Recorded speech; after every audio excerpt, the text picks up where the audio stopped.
Assalamualaikum warahmatullahi wabarakatuh. Bersama saya Ibu Ani, dosen pengampu mata kuliah Perundang-undangan K3. Bagaimana kabar teman-teman semua? Alhamdulillah sehat semua. Alhamdulillah. Pada kesempatan kali ini Ibu akan menyampaikan pengantar mata kuliah Perundang-undangan K3. Sebelumnya, di saat pandemi COVID-19 ini, dari pihak universitas disarankan untuk pembelajaran daring by online. Adapun nanti dalam pembelajaran ini kita akan menggunakan sistem student learning center. Apa itu student learning center?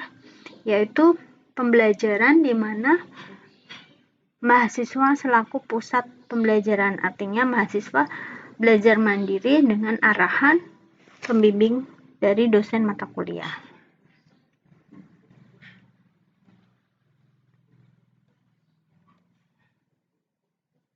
Selanjutnya, untuk pembelajaran mata kuliah perundangan K3 ini kita akan berfokus pada pembelajaran tentang undang-undang yang ada di Indonesia,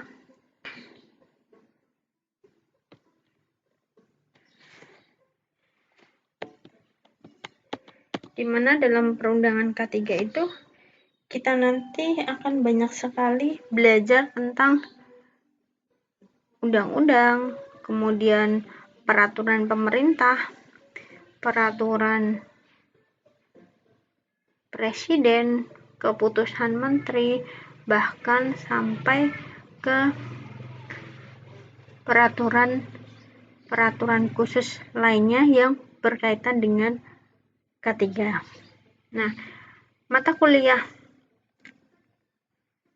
perundangan K3 ini nanti kita akan belajar secara formal. Sebenarnya ada 14 kali pertemuan tapi nanti kita kondisikan karena pembelajaran kita adalah by online selama pandemi COVID ini. Jadi seandainya bisa kurang dari 14 pertemuan itu bisa kita selesaikan. Nah, dalam pembelajaran ini nanti fokus pada standar regulasi K3 dan lingkungan kerja di tempat kerja serta regulasi sistem manajemen K3. Apa capaian dari pembelajaran ini? Capaian pembelajaran dalam mata kuliah ini yaitu mahasiswa mampu memahami, menganalisa, dan mengevaluasi materi pembelajaran perundang-undangan K3. Sampai sini ada yang mau ditanyakan? Selanjutnya, kemampuan yang diharapkan dari mata kuliah ini bahwa 1. Mahasiswa mampu memahami pengertian dan jenis regulasi perundangan K3 di Indonesia. Jadi, teman-teman nanti bisa tahu, oh ternyata di Indonesia itu ada beberapa jenis perundangan K3. Selama ini saya hanya tahu Undang-Undang K3 itu Undang-Undang Nomor 1 Tahun 70. Ternyata masih banyak sekali undang-undang yang lainnya. Kedua, mampu memahami dan menganalisa regulasi perundangan khususnya bidang kesehatan di Indonesia dan keselamatan di Indonesia serta lingkungan, perundangan lingkungan. Jadi nanti namanya peraturan itu atau regulasi itu dibedakan beberapa jenis. Ada peraturan perundangan terkait dengan kesehatan, kemudian terkait dengan keselamatan, kemudian terkait dengan lingkungan kerja, dan yang terakhir adalah terkait dengan sistem manajemen K3, di mana dalam sistem manajemen K3 itu akan berdampak besar sekali dalam proses implementasi K3. Nah, yang bakal muncul dalam benak teman-teman semua pasti, dari mana saya dapat materi itu, sementara pembelajarannya adalah Student Learning Center. Nah, kita bisa mencari bahan referensi di aplikasi JDIH Kemnaker RI. Apa itu? Silakan buka HP masing-masing, buka di Play Store, kemudian ketik JDIH Kemnaker RI. Nanti akan muncul logo Kemnaker, kemudian Anda klik dan download. Nah, di situ nanti banyak sekali peraturan regulasi pemerintah yang disesuaikan, dikategorikan berdasarkan kategorinya. Nah, nanti teman-teman bisa pilih bagian kesehatan dan keselamatan kerja. Yang ada di situ itu adalah regulasi-regulasi yang baru. Selebihnya teman-teman bisa download di Google Search, itu kumpulan buku peraturan perundangan K3. Kalau di Google yang ada adalah versi yang lama, kalau tidak salah versi tahun 2013. Untuk selebihnya nanti bisa cari di Google peraturan yang akan Anda cari, nanti pasti muncul. Misalkan Ibu memberi tugas tentang peraturan tentang kesehatan kerja. Nah, itu adanya di tahun 2017. Searching aja di Google, nanti akan muncul, kemudian Anda bisa mendownloadnya. Nah, dalam pembelajaran mata kuliah ini nanti ada beberapa tugas. Sangat mudah tugasnya. Karena sistemnya adalah Student Learning Center, kita adalah belajar mandiri tapi diskusi bersama. Di mana diskusinya kita akan menggunakan metode diskusi di aplikasi Edmodo. Jadi bagi teman-teman yang belum menginstal Edmodo-nya atau selama ini masih numpang teman atau tidak bisa digunakan, silahkan bikin akun baru. Nah, untuk tugasnya yang pertama adalah membaca. Nah, jangan segan untuk membaca dan pahami pengantar mata kuliah perundang-undangan K3. Jadi, teman-teman dengarkan apa yang Ibu sampaikan pada kesempatan ini sebelum melakukan tugas. Pahami betul. Kedua, mencari bahan literatur. Tadi sudah Ibu sampaikan, bahan literatur bisa didapat di JDIH Kemnaker atau di Google Search atau Google Scholar, atau cari sesuai judulnya, belakang titik dikasih titik PDF, nanti akan muncul materi yang Anda cari. Yang ketiga adalah membuat tugas PPT dari bahan peraturan yang sudah Ibu bagi. Nanti teman-teman membuat tugas PPT PowerPoint biasa dengan background layar template online. Silahkan nanti cari template online yang tampilannya menarik. Kalau bisa disesuaikan dengan temanya. Misalkan temanya adalah peraturan kesehatan, berarti template-nya harus background tentang kesehatan. Kenapa? Karena dalam sebuah presentasi, tampilan itu menjadi daya tarik dan akan memudahkan seseorang untuk menyerap materi. Kalau tampilannya polos, biasanya orang enggan untuk membaca atau melihat, bahkan mendengarkan apa yang dipresentasikan. Nah, 3 poin kedua, tugas selanjutnya adalah presentasi individu. Presentasi individu ini akan Ibu gunakan sebagai nilai UTS. Nah, di mana dalam presentasi individu ini, teman-teman, karena kita belum bisa tatap muka, maka Ibu ganti dengan presentasi individu ini melalui video atau slideshow. Maksudnya, teman-teman bisa merekam hasil video rekaman Anda saat presentasi di rumah, kemudian mengirimkan linknya atau filenya ke email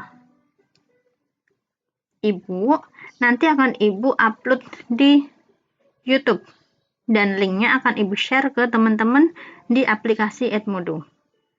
Atau yang kedua, bisa menggunakan rekaman Facetune Capture seperti yang Ibu pakai pada saat ini. Ini adalah menggunakan aplikasi Facetune Capture, di mana kita bisa tampilkan PPT kita dan merekam suara kita saat presentasi.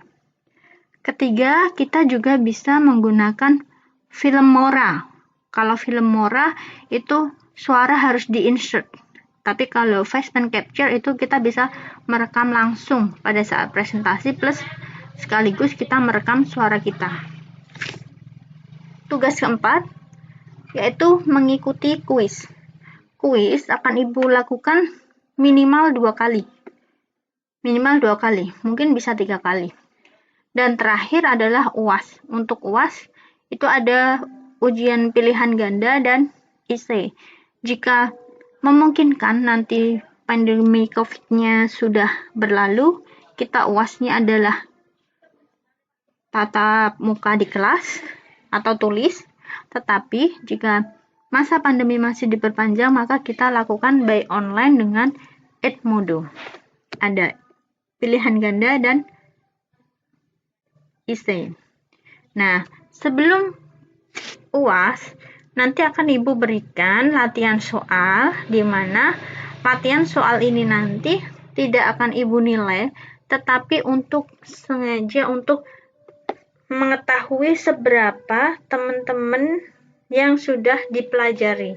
Jadi nanti kalau hasilnya jelek, berarti ada kesempatan untuk belajar, tapi tidak akan Ibu masukkan dalam input nilai, hanya untuk nilai yang didapat hanya untuk sebagai takaran atau istilahnya mengukur, oh ternyata belajar mandiri saya baru sampai segini, oh ternyata saya sudah benar semua 100. Nah, yang sudah benar semua jangan langsung terus bangga nanti nggak belajar, tapi itu hanya sebagai takaran kita untuk persiapan UAS.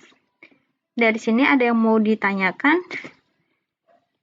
Kalau tidak ada, Ibu sampaikan. Selanjutnya adalah tadi udah Ibu sampaikan metode pembelajaran kita menggunakan SLC, Student Learning Center, menggunakan sistem daring Edmodo.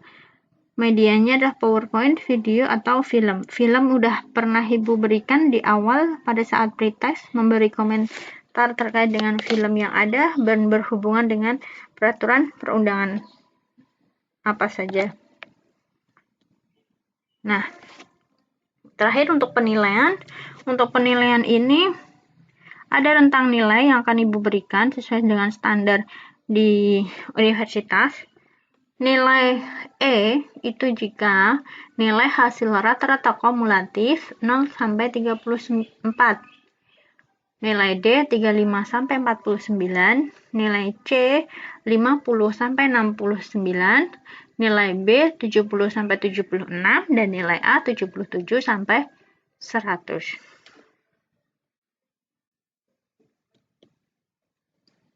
Untuk pembobotan keaktifan dan kehadiran. Dari mana kita bisa melihat keaktifan dan kehadiran? Untuk keaktifan dan kehadiran akan Ibu berikan Google Form untuk mengisi daftar kehadiran. Keaktifan bisa dilihat dari komen di Edmodo atau di link YouTube yang Ibu share. Kemudian ada kuis, nilai kuis adalah 5%, pembobotan dari total nanti adalah 15%. Kemudian UTS, ini adalah tugas dari presentasi yang berbentuk video tadi atau presentasi rekaman slideshow, itu 25%.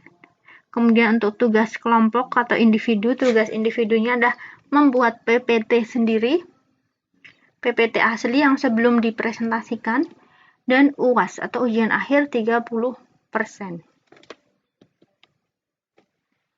Nah, sampai di sini ada yang mau ditanyakan? Kalau tidak ada, selamat belajar. Sampai ketemu di pembelajaran selanjutnya. Assalamualaikum warahmatullahi wabarakatuh.